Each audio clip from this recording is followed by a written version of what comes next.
Hello and welcome back.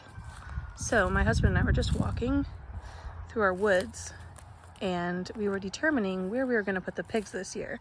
So in the spring last year they were on this side of our woods, and then we moved them to the summer over on this side of the woods, and he suggested we go down to this like marshy area down here. So just showing you, we don't have that much land. We have 3 acres here.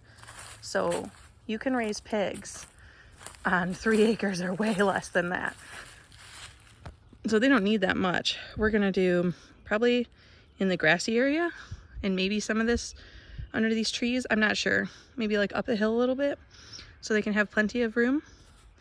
But yeah, I think that's what we're gonna end up doing. So I'm out here looking at the pig area and stuff, and I was talking to my friend Jay Morrell today, and she was talking about getting pigs, and that was really exciting to me, and I was telling her about all how we did it. And I am very fortunate to have a neighbor who is fantastic, and they are fantastic. They're a husband and wife, and they just know so much and have learned so much, and they're so helpful. But they encouraged me. Now I want to encourage other people. It's not that hard to raise pigs at all, and I highly recommend doing it. Like, I'm going to include some footage from last year so that you guys can see what I mean. Okay, so this is actually some footage from last spring when we first got our pigs, and we originally put the 2 baby piglets in our chicken run. So this is just a dog kennel fence, and you can see me trying to set up the electric fence inside that. So we are training the piglets with the fence on the inside of with the electric fence on the inside of the dog kennel fence, you know.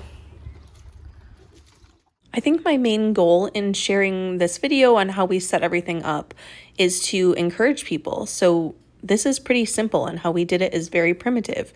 So inside of our chicken run here, we had set this little house that I made. I think I have a video that I showed how we made it, just with scrap stuff that we had left over. And then we ran the electric fence on the inside of the fence.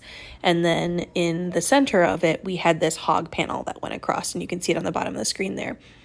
And so the electric fence was just inside that so that it trained the pigs, but there was a fence there to stop them. So our chickens and our pigs cohabitated for a little while there. And I can't remember exactly how old they were when we got them, maybe 8 weeks old.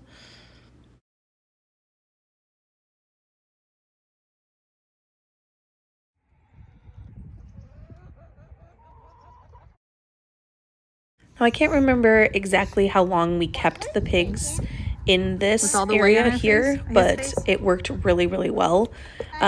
We wanted the pigs to be trained on the electric fence so that we could put them out in the pasture, so that they could have a lot more, you know, things to root up and just be more free range, basically. But this area gave us the ability to train them on that hot wire fence before we put them out there so that it would be effective. So this sort of gave them that visible fence that they could see in front of that hot wire fence that they would get zapped with if they tried to cross it. So we kept them in there for a few weeks, months, a month or so, I can't remember. So this shows you like the other side of the run is where our chickens were. The chickens could hop over that little hog panel fence and go on either side if they wanted to.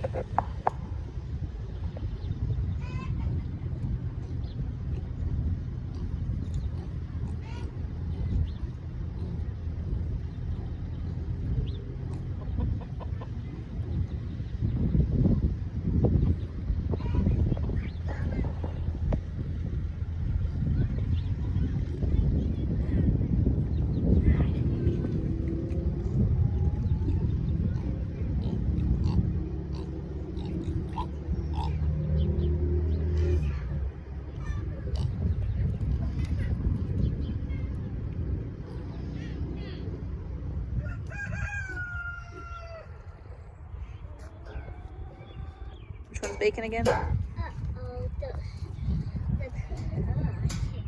one with it more. The one with it more. The black one's bacon? The white one's bits? Or the white one's bacon and the black one's bits? The black one's bits. Yes. The white one's bacon. Yeah. Okay. And the black one's bits. Are you training them from electric fence? Oh, they're training themselves. Okay, King James.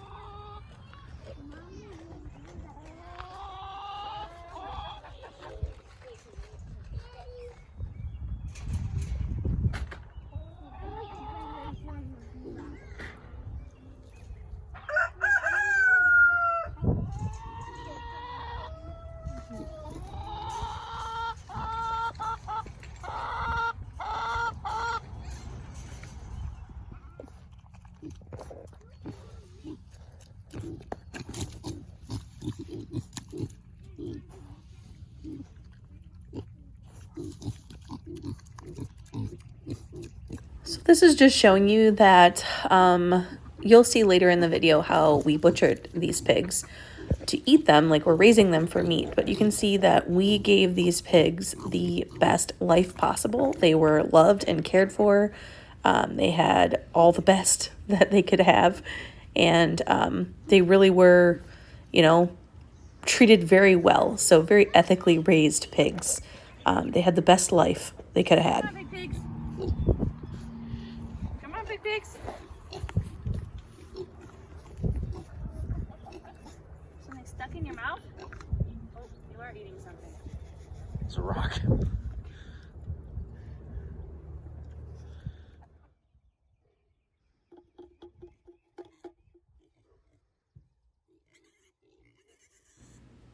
Before we could move the pigs to pasture, we had to test that they understood the electric fence. So this entire chicken run is enclosed with that dog kennel fencing, and this hog panel split it in half. And so I needed to remove the hog panel so that the pigs were blocked in on that one side just by the electric fence. So this was going to tell us if they decided to go all over the hog or all over the chicken run, then they weren't trained yet on the electric fence. But this was me removing that hog panel from the center and confirming that they were trained so that we could then move them out to pasture.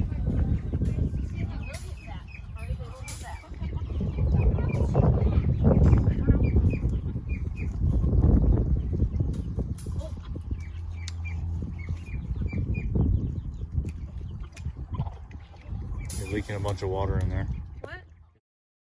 You can see that our chickens were very happy to not have that hog panel fence there anymore. They were extremely happy. And then this is showing how the pigs definitely knew their fence. So they knew that wire, they knew not to go past it, and they stayed inside the fence, and it was great. Come here, bacon bits.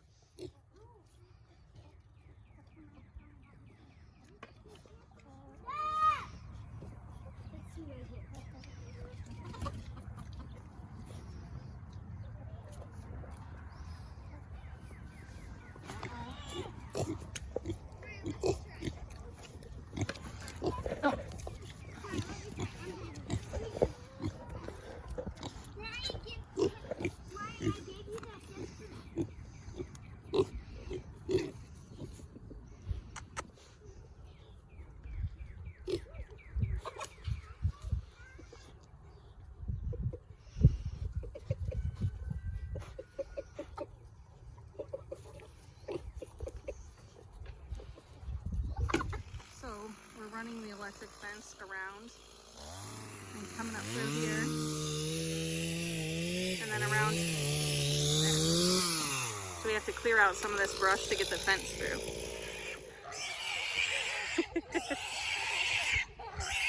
This right here is the process of these pigs being carried back to pasture. So they did not like it at all, and my husband is not real hands-on with all this homesteading stuff, but he is much stronger than me, and that is my neighbor also helping. They are just much stronger than me, so they were much better at carrying these pigs, and I was so grateful for that.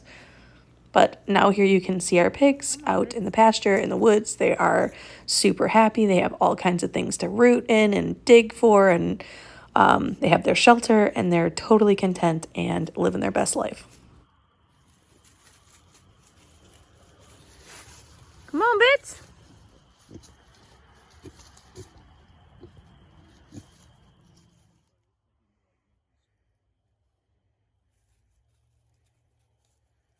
1, 2 pig shelter, pig water. Come on, Bits.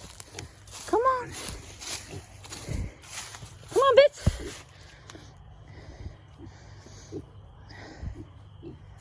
Come on, Bits.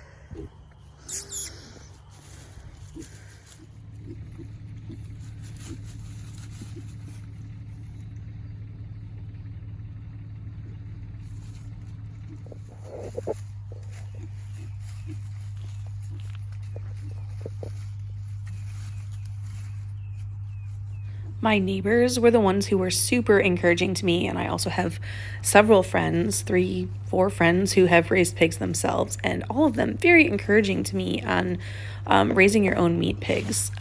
This is something that can be done with not very much land, honestly. Like, you can do this on even little concrete pads. I have seen people raise pigs that you just have to clean it out more often.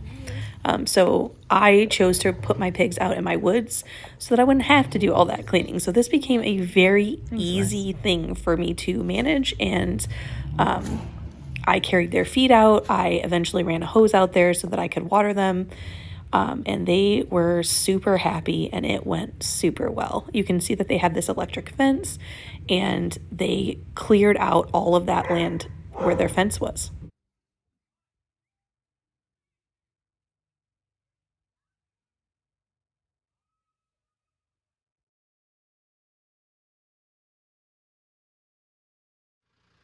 We eventually decided that they had eaten through most of the brush in this side of the field and this side of the woods, so we moved just onto the other side of our woods and used the tractor and carried their structure over. And you can see I already ran the line for their enclosure, and it was actually quite the simple process to move it around and move it to the other side. Dixie, move.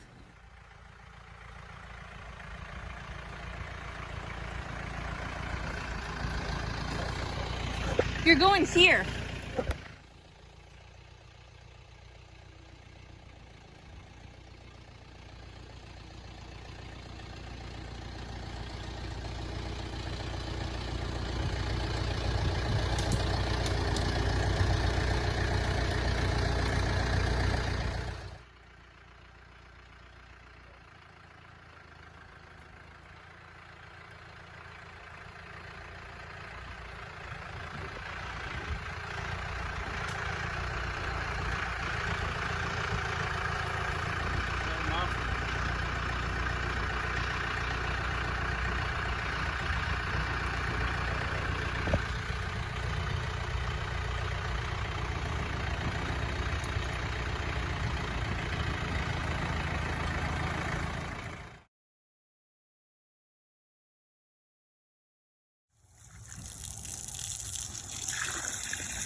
I love this video because you can see how big these pigs really got up until the end. That's the same pig hut, and they barely fit in it before. They were so tiny, and by the time they were done, they were full grown and fully filled that pig hut out.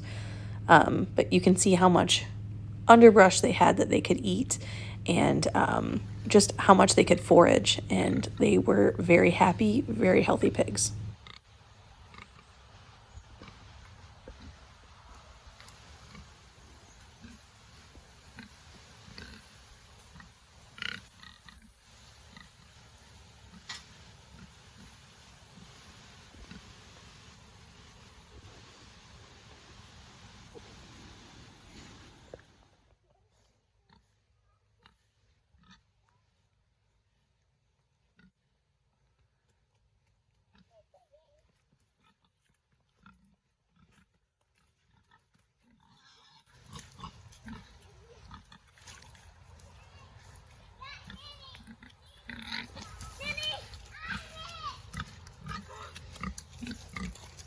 Okay, now I just want to take the time here to warn you. If you are sensitive to any kind of butchering things, I'm not going to show the actual kill, but I am going to show the process of butchering. My neighbor is the one who butchered our pigs for us and let me help. And so stop watching if you don't want to see.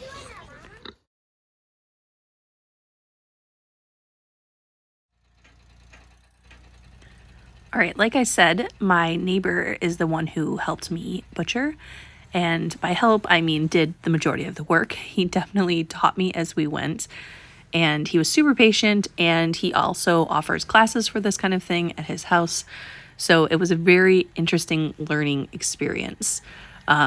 This is not a necessary step in homegrown hogs. You can most certainly take your pig to the butcher, and it doesn't have to be this hands-on butchering experience if you want to skip that. I hope to and plan to skip the hands-on part this year. I'm hoping to take them to a butcher, so not necessarily have any of this experience.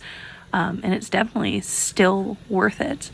Our kids were around. They have 4 kids. We have 5 kids, and it was a wonderful learning experience. Our kids were there the whole time through this entire experience, and that was awesome for them to see and experience and learn. And you can see here coming up in a bit how my neighbor shows them how the lungs expand and retract, and it's very cool.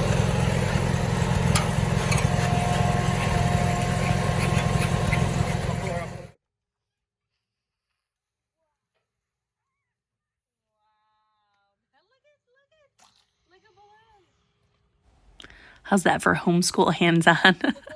So anyway, like I said, this is not necessarily something that you have to do as part of raising hogs. With the way of the world, I wanted to learn how to do it, so I was very happy that I had a teacher. But we ended up getting a huge amount of meat between both of our pigs, and I definitely want to do this again this year. So I hope you have enjoyed watching this process and seeing everything as it goes from start to finish with us. You can see that this is half of one pig, so we got 4 times that amount in the freezer, and we got over 120 pounds of ground pork. So anyway, if you are interested in doing this, I highly recommend it.